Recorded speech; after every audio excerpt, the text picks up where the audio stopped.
నమస్తే అన్న, నేను మాట్లాడేది ఇప్పుడైనా ఇళ్ళ గురించి మాట్లాడతా, వేరే టాపిక్ అంటూ ఏం లేదు. కాకపోతే రేవంత్ రెడ్డి సార్ ఒక వీడియో చూసిన, నేను ఇప్పుడే చూసిన. అది నమ్మిస్తే బాగా మోసం చేయగలుగుతారంట, నమ్మియాలంట ఫస్ట్.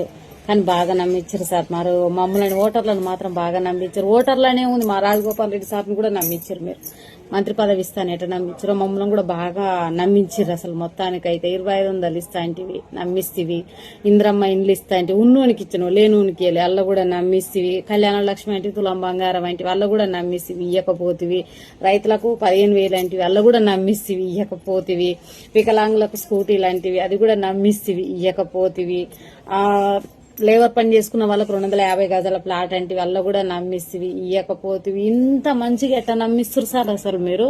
కానీ ఓటర్లని నేను నమ్ముకున్న వాళ్ళని ఇంత ఘనంగా నమ్మించారు కదా.